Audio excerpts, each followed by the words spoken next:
गभीरध्ययनम् श्रवणपटेयतिवरा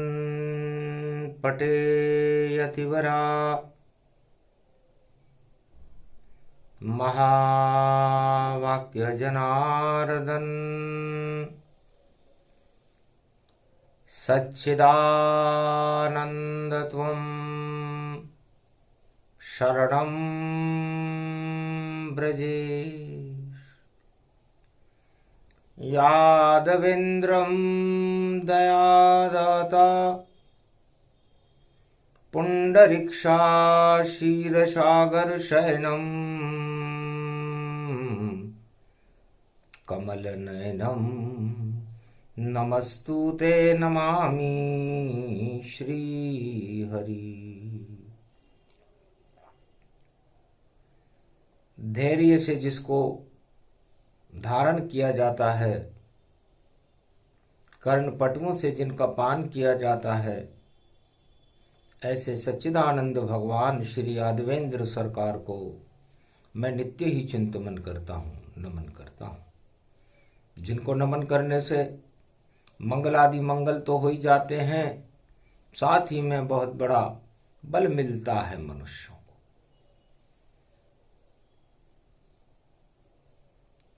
निराकार ज्योति स्वरूपम निर्लेप जीवन मुक्त तत्वरूपानि सत्वरूपानि आत्मरूपानि ब्रह्मरूपानि ब्रह्म स्वरूपम ज्ञान स्वरूपम तेज स्वरूपम सूर्य स्वरूपम चंद्र स्वरूपम प्रकाशमय निराकार ज्योति जगत गुरु शंकराचार्य ब्रह्मा विष्णु महेश।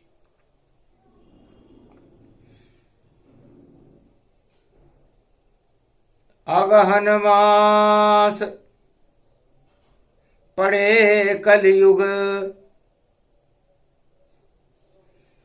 और प्रकाश फैलाता है। जब कृष्ण ज्ञान बन जाते हैं तो उदय गीता का होता है। श्री कृष्ण के ज्ञान का अगहन मास प्रकाश और गीता उसको कहते हैं, बोले शंभु कैलाश। भगवान शंकर उमा जी से कह रहे हैं, उमा जी ब्रह्मा विष्णु महेश भी नहीं थे, ये सृष्टि भी नहीं था, रसातल और पाताल भी नहीं था, तब भी ज्ञान निराकार ज्योति स्वरूप में प्रकाशमान था। निराकार ज्योति स्वरूप गीता का ही रूप है, जिसे सूक्ष्म मन कहते हैं। समस्त ब्रह्मांड त्रिलोक और समस्त शक्तियों को अपने अंदर ज्ञान के रूप में संग्रहित करना ही गीता है, जिसे सुषुम्ना कहते हैं। चंद्र नाड़ी और सूर्य नाड़ी 900 कोटा और 72 नाड़ियां होती हैं हमारे शरीर के अंदर। उसमें सुषुम्ना नाड़ी का प्रकाश रहता है, और जब तक प्रकाश रहता है सुषुम्ना का, तब तक जीवन रहता है। और सुषुम्ना का प्रकाश समाप्त होने के बाद जीवन समाप्त हो जाता है, आत्मा परमात्मा के पास चली जाती। तो सुषुम्ना के प्रकाश से आत्मा को परमात्मा तक ले जाना ही गीता का ज्ञान है। तो अद्भुत रूप सुषुम्ना जाना, और उसको ही गीता में माना। ज्ञान स्वरूप ना भी प्रगटाया, जब विष्णु की पड़ गई छाया। निराकार की ज्योति से और निकले विष्णु भगवान, और उनके नाभि कमल से उत्पन्न हो गया ज्ञान। निराकार ज्योति स्वरूप की सुषुम्ना नाड़ी से भगवान विष्णु शेषशय्या पर प्रकाशमान हुए, और भगवान विष्णु के प्रकाशमान होने के बाद उनके नाभि में कमल प्रकाशमान हुआ, और उनके नाभि कमल से उस प्रकाश से ज्ञान प्रकाशमान हुआ जो शिव का रूप है। और वो ज्ञान शिव रूप बन करके ब्रह्म रूप बन गया। इस तरह 3 जगत गुरुओं का जन्म गीता के साथ होता है। गीता तीनों जगत गुरुओं और निराकार ज्योति स्वरूप का प्रकाश है। और मैं अरबों वर्षों तक खोज करी मैंने, और सब कुछ प्रकाश में ही देखा। सारा त्रिलोक देखा मैंने, और ब्रह्म रूप मैंने देखा। ऐसा प्रकाश मुझे के अंदर, मैं कैलाश बन जाता हूं। और इष्ट देव हैं बालक राम मेरे, उनको ही देखने जाता हूं। हर पल हर क्षण हर रोम रोम में मैंने देखा प्रकाश। 12 ज्योतिर्लिंग बन गए और मैं बन गया कैलाश। मेरे 12 ज्योतिर्लिंग हो गए प्रकाश को देखते देखते। लेकिन प्रकाश पूरा ही नहीं होता। अरबों वर्ष गुजर गए, जब देखा मैंने प्रकाश। मैं भी शिव भोले बना और बन गया ये कैलाश। ये गीता का ज्ञान है, मिले कहीं ये नाय। और गीता तो प्रकाश ही जानो, जिसे श्री कृष्ण प्रगटाए। इक्ष्वाकु वंश में भगवान राम ने और भगवान कृष्ण ने गीता सुनी। भगवान राम ने भी गीता का अनुसरण किया, और भगवान कृष्ण ने तो पूरे द्वापर युग को कृष्णमय कर दिया, गीतामय कर दिया, ज्ञानमय कर दिया, धर्ममय कर दिया, और आत्ममय करके मुक्त कर दिया। गोप ग्वाल और मुक्त ही पांडव जान, और द्वारकाधीश बन गए श्री कृष्ण भगवान। खुद भी जीवन मुक्त हो गए पटरानी के संग। गीता ज्ञान उसको कहे, उसमें श्याम के रंग। सियाभर रामचंद्र शंकर हरिओम। तो इसे ब्रह्म प्रकाश कहते हैं। हर मनुष्य, हर आत्मा बड़ी निर्बल होती है।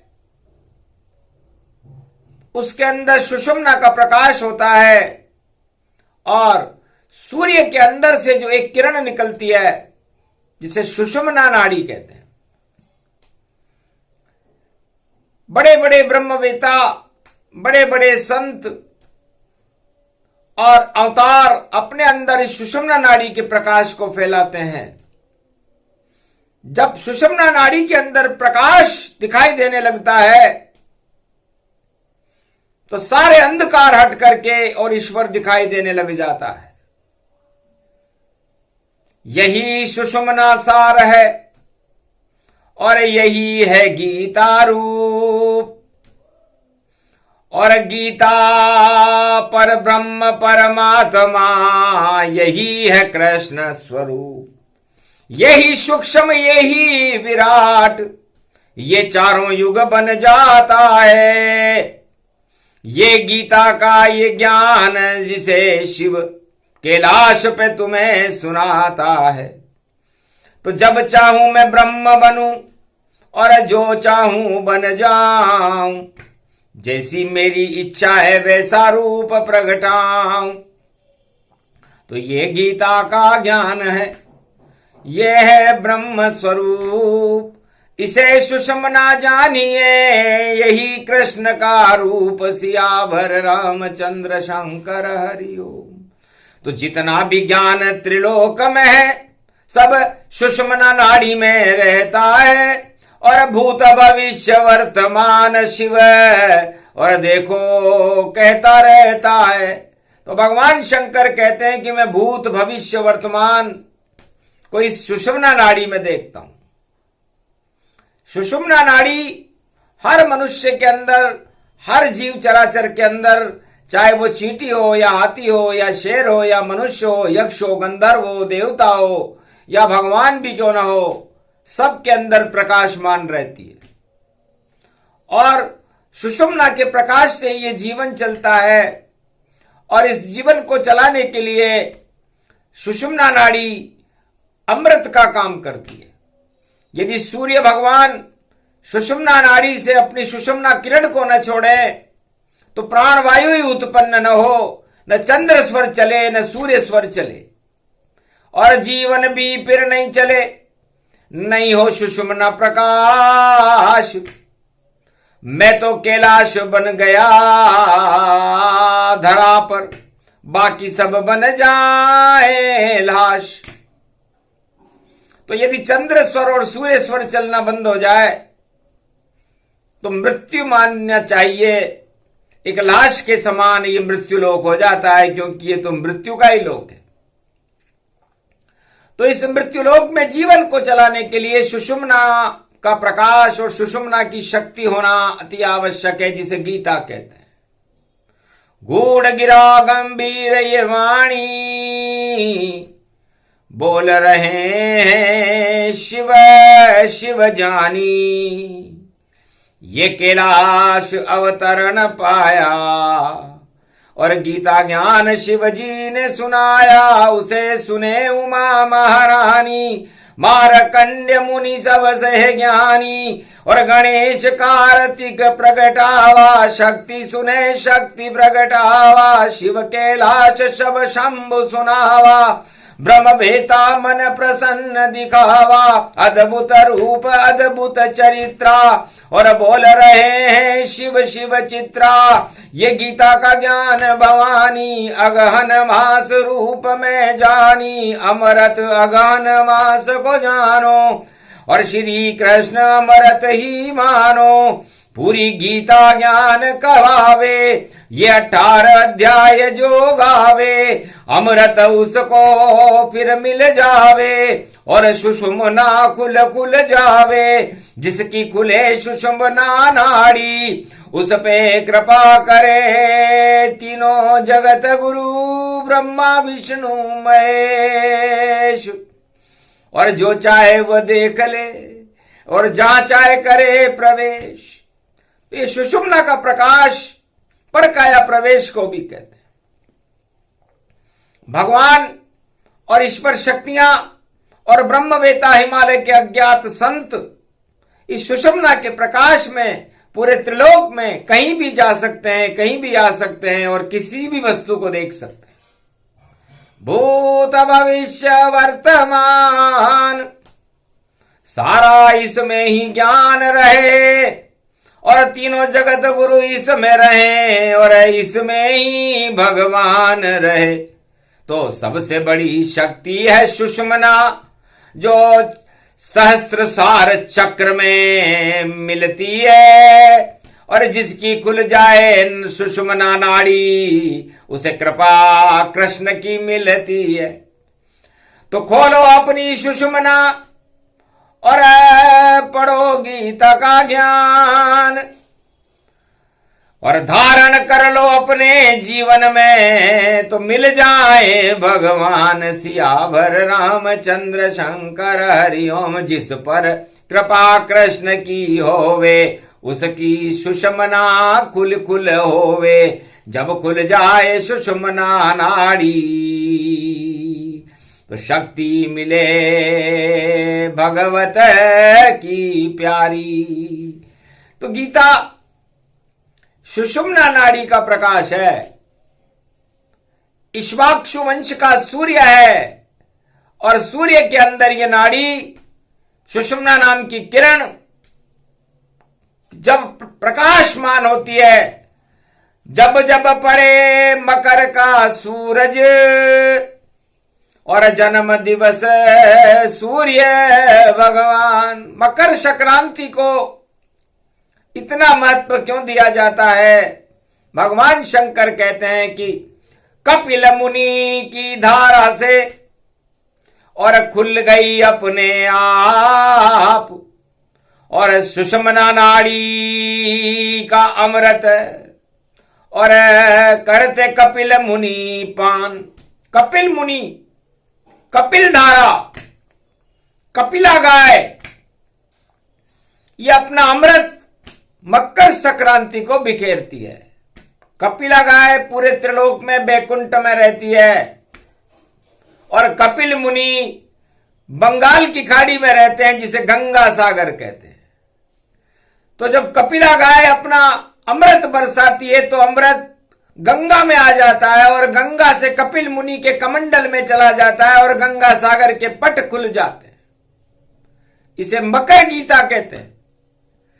तो जब तक खुले नहीं कपिल धारा तब तक अमृत नहीं आता है और कपिला गाय का अमृत है जो अमृत पान कराता है। और सूर्य भगवान का जन्म दिवस उत्तरायण सूर्य हो जाता है।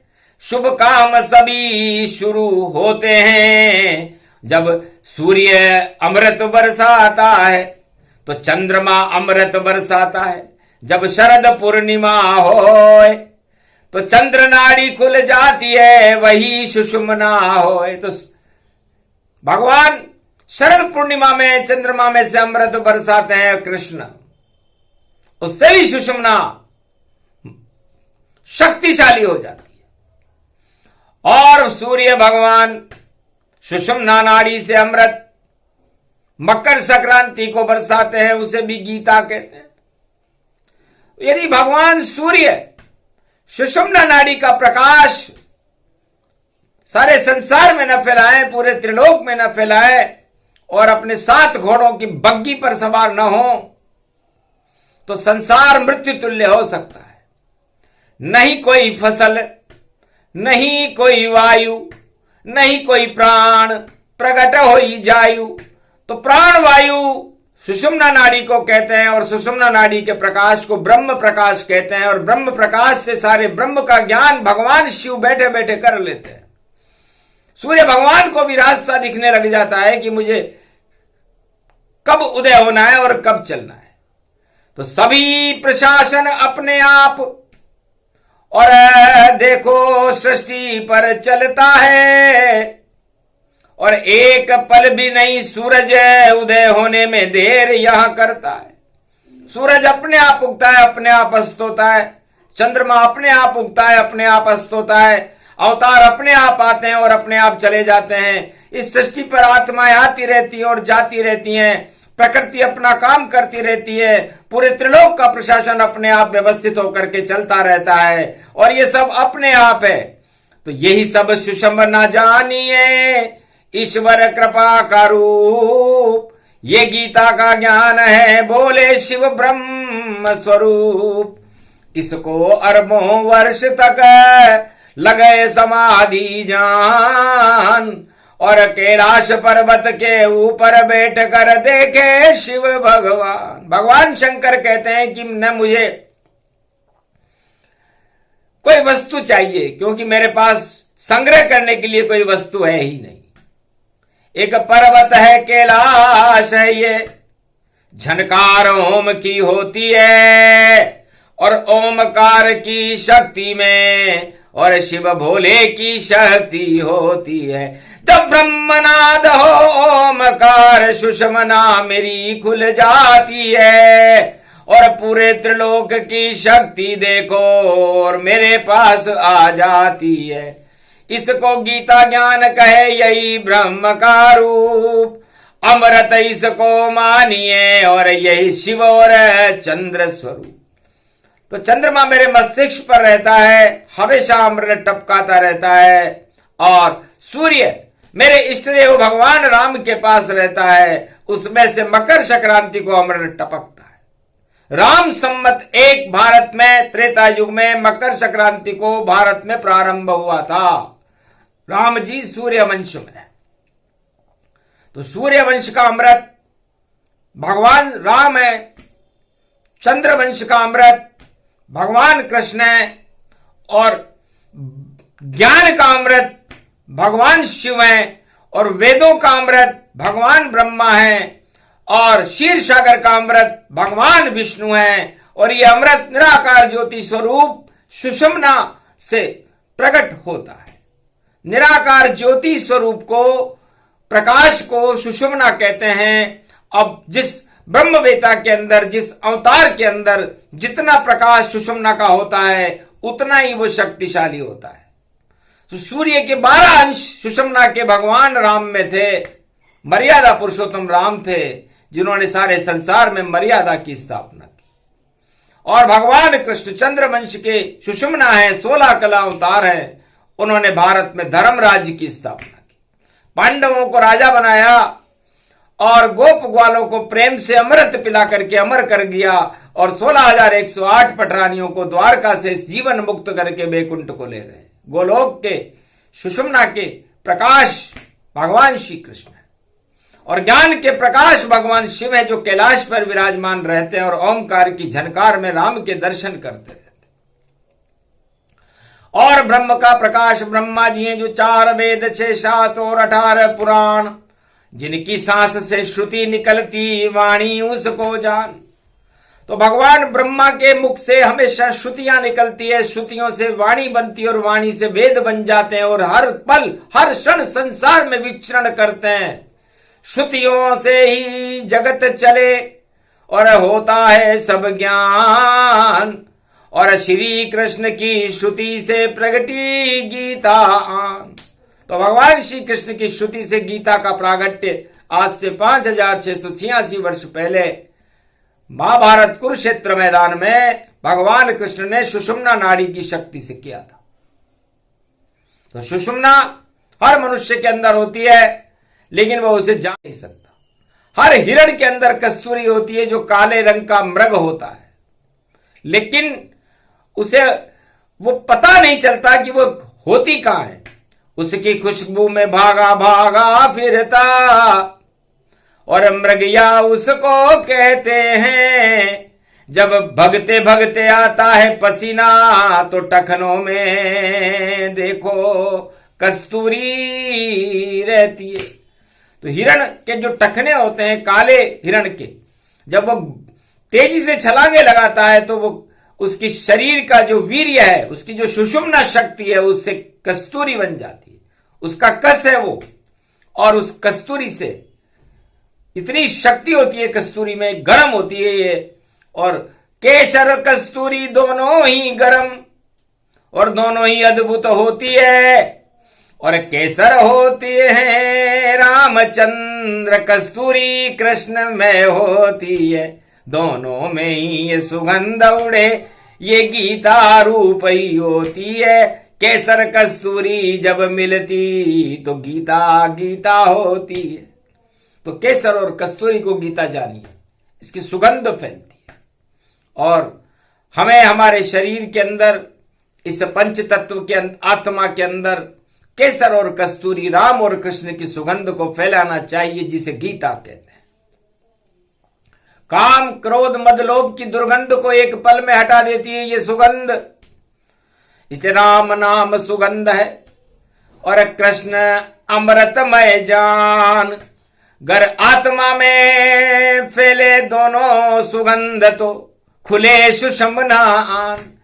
जो राम नाम की सुगंध और कृष्ण नाम के अमृत का पान कर लेता है, उसकी सुषुम्ना अपने आप खुल जाती है और काम क्रोध मद लोभ की दुर्गंध अपने आप हट जाती है। ये सब अपने आप होता है, इसे योग कहते हैं। हाथ हिलाने से और नाक बंद करने से और योग कभी नहीं लगता है, और योग लगाती है सुषुम्ना। ईश्वर कृपा से यह होता है, जिस पर ईश्वर की कृपा हो ये सुषुम्ना ज्ञान। और वाणी की भी खुली सुषुम्ना और बोल रहे रे भगवान। वाणी की इस समय जो कलयुग में वाणी बोली जा रही है, गीता के ऊपर सुषुम्ना खुली हुई है, और ये ज्ञान भगवान शिव और भगवान कृष्ण की प्रेरणा से भारत में प्रसारित किया जा रहा है। ये आंखों देखा हाल है। किताब से बोलती नहीं वाणी और नहीं किताब वह खोलती है। जब वाणी भारत में बोलती है तो अंतरिक्ष के शब्द खोलती है। खुल गई देखो सुषुम्ना और प्रकट हो गया ज्ञान। उसी ज्ञान को कहते हैं ये गीता का ज्ञान। ये गीता का ज्ञान है अमृत रूप समान। जो समझे इस ज्ञान को उस पे कृपा करे भगवान। ये प्रसंग पूरा हुआ। सुषुम्ना को समझाने में तो अरबों वर्ष लग जाएं, योगिक क्रिया को करने में अरबों जन्म लग जाते हैं, तब भी योग जागृत नहीं होता। योग जागृत सतयुग में 2 व्यक्तियों का हुआ। उसका नाम था ध्रुव, उसका नाम था प्रहलाद। बाकी किसी का भी योग जागृत नहीं हुआ। और योग वशिष्ठ त्रेता युग में केवल योग राम जगाया। इस कारण गुरु वशिष्ठ आया। योग वशिष्ठ उसी को कहते हैं। संसार में सन्नाटा मचने लगा, अयोध्या में सन्नाटा मचने लगा, और ब्रह्मा जी चकाचौंध खा गए कि मैं कैसे गुरु बनूं राम का, पर किस पुण्य से ऐसा कर पाऊं। और त्रिलोकीनाथ है रामचंद्र, मैं उनको योग सिखलाऊं। तो योग सिखाया गुरु वशिष्ठ ने और गीता दही सुनाए। योग वशिष्ठ की गीता से और राम प्रकाश फैला है। तो सुषुम्ना खोल दी राम भगवान की। उनकी तो वैसे ही सुषुम्ना खुली हुई थी, लेकिन बहाना बनाना पड़ता है, इसलिए योग वशिष्ठ। योग कहते हैं उन्हें। वशिष्ठ योग सबसे बड़ा योग है और सब में वशिष्ठ है। यदि किसी का योग वशिष्ठ भगवान की कृपा से खुल जाए तो राम जैसा प्रकाश उसकी आत्मा में हो जाता है। और संदीपन गुरु योग लगाया और उज्जैन नगरी बुलाया। शाम गए संदीपन गुरु के नगर उज्जैन में जान, और खुल गई उनकी सुषुम्ना और दिया संदीपन ज्ञान। संदीपन सारे दीपक त्रिलोक के भगवान कृष्ण की आत्मा में प्रकाश करने लगे, उसे कहते हैं योग। गीता ब्रह्म योग है। भगवान कृष्ण ने इक्ष्वाकु वंश की शक्ति से गीता का प्रकाश भारत में फैला दिया है। अजर अमर है, इसलिए भारत में गीता अजर अमर है। इससे भारत को कभी कोई प्रकोप कर ही नहीं सकता, और कर दे भारत पर कोई प्रकोप तो वो जिंदा नहीं रह सकता। इतनी शक्ति गीता में, और यही सुषुम्ना ज्ञान। और जिसके अंदर जग जाए सुषुम्ना तो ईश्वर खुद को मान। ईश्वर में और उसमें कोई भेद नहीं रहता जिसकी सुषुम्ना खुल जाए। किताबों में सुषुम्ना खोलना और किताबी प्रक्रिया से अपने आप को सुषुम्ना खोलना मानना, ये एक अलग बात है। ये ज्ञान और ज्ञानियों का विषय हो सकता है। परमात्मा तो सुषुम्ना के प्रकाश में ही सारे त्रिलोक को देख लेते हैं, चाहे वो ब्रह्मा हो, चाहे विष्णु हो, चाहे महेश हो। उनकी खुली रहती है सुषुम्ना नाड़ी, और पूरा त्रिलोक देखते हैं। एक पल में जान जाते हैं सब, और देखो दृष्टि फेंकते हैं। तो ये गीता का ज्ञान है, सुषमना देहि सुनाए, ज्यादा नहीं सुनाएंगे वरना नेत्र तीसरा खुल जाए। तो ज्यादा सुनाना ठीक नहीं, जितना देना ज्ञान था उतना दे दिया था। ये गीता का ज्ञान है जिसे शिव जी रहे सुनाए। तो भगवान शंकर के भी मौज आ गई और भगवान कृष्ण की गीता को उन्होंने मौज मौज में सुषुम्ना में सुना दिया। तो सुषुम्ना नाड़ी हर मनुष्य के मस्तिष्क में रहती है, इसे सूक्ष्म ब्रह्मांड कहते हैं। तो सूक्ष्म ब्रह्मांड में सुषुम्ना का खुल जाना तीसरे नेत्र के खुलने के समान है और भगवान के दर्शन होने के समान है। तो गीता सुषुम्ना नाड़ी को खोलने का एक चाबी है। तो ताला सुषुम्ना जानिए, चाबी गीता जान। सुषुम्ना नाड़ी को खोलती वही गीता का ज्ञान। चाबी ताला बता दिया और दे दिया सारा ज्ञान। और कलयुग में भी बता रहे हैं भारत में शिव भगवान। ये प्रसंग जो भी सुने और गीता रूप प्रसंग, अपनी सुषुम्ना खोलिए और श्री कृष्ण आपके संग। गीता ज्ञान पूरा हुआ और चलती गीता जाए, जब तक अगहन मास हो शब्द गीता के आए। तो ये गीता अंतरिक्ष में अगन के महीने में खुलती है, इसीलिए वाणी इस समय अंतरिक्ष के शब्दों को सारे संसार को खुलेआम सुना रही है। भारत में कोई सुना सकता ही नहीं, चाहे कितना भी वह ज्ञानी हो, वह गीता ही पढ़ सकता है, पर अमृत जान न जानी हो। अमृत रूपी शब्दों को और करा रही है पान।